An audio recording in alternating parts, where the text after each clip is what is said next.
बिस्मिल्लाहिर्रहमानिर्रहीम। अस्सलाम वालेकुम दोस्तों, उम्मीद करता हूँ आप सब खैरियत से होंगे। मैं हूँ आपका शेफ़ अहमद और आप देख रहे हैं hot kitchen food. Hot kitchen food में आज हम बनाएंगे टेस्टफुल चना चाट। उम्मीद करता हूँ आपको हमेशा की तरह मेरी ये रेसिपी भी पसंद आएगी। अगर मेरे चैनल को सब्सक्राइब नहीं किया तो प्लीज़ जल्दी से सब्सक्राइब कर लें। यहाँ पर मैंने लिए हैं 300 ग्राम चना। इनको रात को मैंने भिगो दिया था। अब 1 टीस्पून नमक डाल के हम इसको बॉयल कर लेंगे। इनको इतना हम बाकी मिसाले अपने रेडी करते हैं। टमाटर, प्याज और धनिया, इनको हम चॉप कर लेंगे। बारीक चॉप कर लेना है आपने इनको। प्याज़ों को आपने ज़्यादा मोटा नहीं काटना है, बिल्कुल बारीक बारीक आपने इनको चॉप करना है। चॉप होने के बाद हम इनको ठंडे पानी में डाल के आधे घंटे के लिए फ्रीज़र में रख देंगे, या आप नमक लगा के भी इसका क्रिस्पीपन और इसका कड़वापन दूर कर सकते हैं।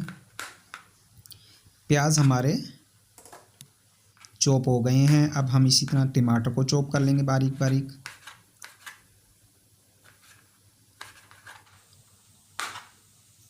टमाटर भी हमारे चॉप हो गए हैं। इतना हमारे चने और आलू बॉयल होते हैं, हम इनको चॉप कर लेते हैं। धनिए के डंडल हमने अलग कर दिए हैं। अब धनिया को भी बारीक चॉप कर लेंगे हम। ये धनिया भी हमारा चॉप हो गया है। अब हम प्याज़ों को डाल के रख देंगे फ्रीज़र में। आप नमक लगा कर भी इनको नरम कर सकते हैं और इनका कड़वापन दूर कर सकते हैं। पर मैं इनको पानी डालकर फ्रीज़र में आधे घंटे के लिए रख दूँगा। इतना में हमारे जो है ना चने बॉयल होते हैं और आलू बॉयल होते हैं। ये तकरीबन सारी चीज़ें हमारी रेडी हो चुकी हैं। अब हम अपनी चना चाट बनाना शुरू करते हैं। ये 300 ग्राम हमने जो है ना चने लिए हैं, इनको एक पैन में डाल लेंगे। अब हम इसमें ऐड कर देंगे प्याज। ये 2 मीडियम साइज़ के आपने प्याज लेने हैं, उनको बारीक चॉप कर लेना है इस तरह से आपने, और उनको नरम कर लेना है। ये हम इस चनों में ऐड कर देंगे। अब हम इसमें ऐड कर देंगे चॉप किए हुए टमाटर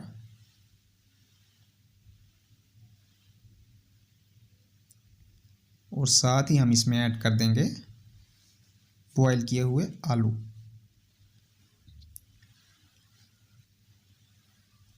हमारी चना चाट में जो मेन इंग्रेडिएंट है वो है इमली की चटनी या इमली का पल्प और ग्रीन चटनी। वो आपने पहले रेडी कर लेनी है।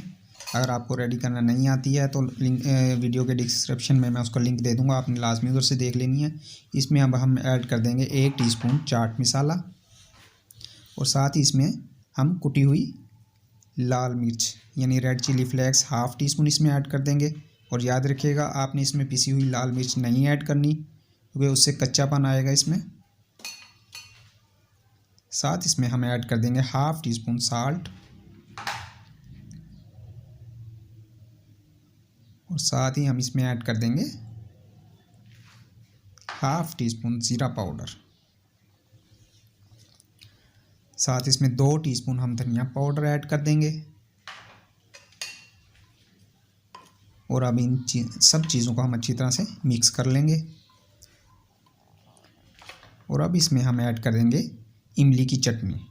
इमली की चटनी इसमें लाजमी ऐड होगी, आपने लाजमी, ये सबसे मेन इंग्रेडिएंट्स है समझ लें इसका। 3 टीस्पून मैंने इसमें इमली की चटनी ऐड की है। साथ ही इसमें हम ऐड करेंगे 2 टीस्पून हरी चटनी, यानी जिसको हमने जो है ना पुदीना, धनिया, हरी मिर्च और अनारदाना और कुछ आइटम हमने इसमें ऐड करके ये रेडी किया था। अब इन सब की चीज़ों को अच्छी तरह से मिक्स कर लेंगे। इमली की चटनी या इमली का पल्प ऐड करना लाजमी है इसके अंदर।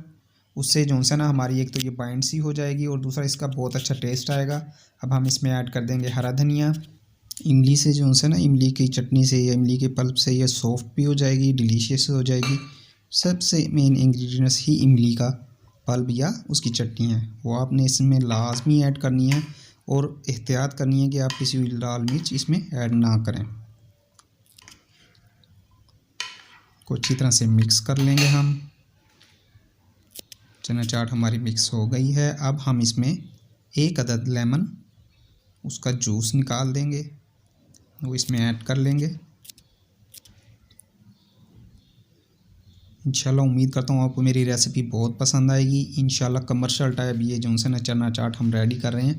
अगर आप इसको मज़ीद जो है ना सॉफ्ट और जो है ना थोड़ा थिक और बाइंड करना चाहते हैं तो आप इमली का थोड़ा ज़्यादा इस्तेमाल कर सकते हैं। अब हम इसमें 1 टीस्पून शुगर पाउडर ऐड कर देंगे और इसको अच्छी तरह से मिक्स कर लेंगे।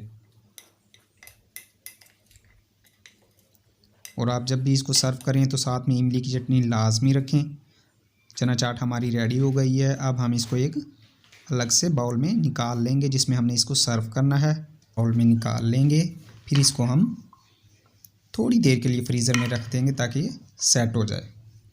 हमारी रेस्टोरेंट स्टाइल जो है ना चना चाट बिल्कुल रेडी है। आप मेरे चैनल को ज़रूर सब्सक्राइब कीजिएगा ताकि मेरी हौसला अफजाई हो सके। और अपना ख्याल रखिएगा, हमेशा दुआओं में याद रखिएगा। उम्मीद करता हूँ आपको मेरी रेसिपी पसंद आई होगी। मिलते हैं नेक्स्ट वीडियो में। अल्लाह हाफिज़।